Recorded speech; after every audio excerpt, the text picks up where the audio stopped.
নুরুল হুদার কাছে যাব, অর্থাৎ আপনি আজ গুরুত্বপূর্ণ প্রশ্ন উত্থাপন করেছেন তার সীমা সমস্যা নিয়ে, কি বলবেন? মন্ত্রীর উত্তরে আপনি কি সন্তুষ্ট?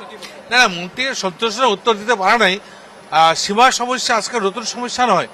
বিভিন্ন সময়ে মেঘালয় আগ্রাহন, মিজোরামের আগ্রাহন, নাগাল্যান্ডের আগ্রাহন, অরুণাচল আগ্রাহন, আজ জল জল পটপটকে বাহির হয়েছে যে গত 25 জুন তারিখে আমাদের আসামের শ্রমিকে এমজি এনরেগার কাম করার জন্য রাস্তায় যাওয়ার পর কিছু নাগা দুর্বৃত্ত এসে ধমকি দিয়েছে, কামে বাধা দিয়েছে, কাম করতে পারে না। আর ওই সময় সীমান্ত আরক্ষী বাহিনী ওখানে উপস্থিত ছিল, কিন্তু সীমান্ত আরক্ষী বাহিনীর সম্মুখে এই ধরনের ধমকি দিয়েছে, কিন্তু কোনো ধরনের ব্যবস্থা নেয়নি। আর কিছু উগ্রপন্থী এসে গাঁও প্রধানের ঘরে এসে নোটিশ দিয়ে গেছে যে প্রত্যেক ঘরের মানুষে 110 টাকাকে মাসে ট্যাক্স দিতে লাগে। গতিকে এই কথাগুলো সরকার নিমাত হয়েছিল।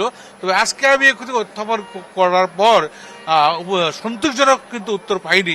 আমি আশা করি সরকারের এখানে কার্যব্যবস্থা। দুজনের বিরুদ্ধে এই মুহূর্তে শনাক্ত করা হয়েছে এবং দুজনের বিরুদ্ধে বিহিত ব্যবস্থা নেওয়া হবে। নিউট্রাল ফোর্স তাদের সন্ধান চালাচ্ছে, তারা এই মুহূর্তে পলাতক রয়েছেন বলে মন্ত্রী মহোদয় জানিয়েছিলেন। হ্যাঁ, এখানে বলেছে, কিন্তু এটা আশ্চর্যের কথা যে তারা পলাতক হয়েছে, ধরতে পারে না।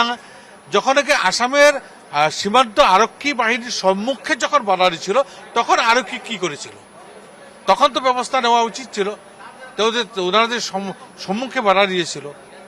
ধন্যবাদ জানাচ্ছি। শুনেছিলেন কংগ্রেসের বিধায়ক যে নুরুল হুদা, এবং নুরুল হুদা আজ সেই প্রশ্ন উত্থাপন করেছিলেন, তার পরবর্তীতে মন্ত্রী সেই প্রশ্নের জবাব দিয়েছেন। কিন্তু দেখা যাচ্ছে এই মুহূর্তে শেষ হয়েছে অসম বিধানসভার যে বাজেট অধিবেশনের প্রথম পর্ব, এবং এক এক করে মন্ত্রী বিধায়করা বেরিয়ে আসছেন। কিন্তু বলা যায় যে আজকের দিনের বেশ কয়েকটি গুরুত্বপূর্ণ বিষয়, অর্থাৎ অসম, মেঘালয় বা নাগাল্যান্ড হোক বা মণিপুর বা মিজোরাম সীমান্তর বিভিন্ন সমস্যা বা সীমান্তের যেসব সমস্যা বা কাটাতারের সমস্যা হোক বা ভারত বাংলাদেশ সীমান্ত সমস্যা হোক, সেই বিষয়ে কিন্তু আজ বিভিন্ন বিধায়করা, বিভিন্ন মন্ত্রীরা সেটা প্রশ্ন উত্থাপন করেছেন।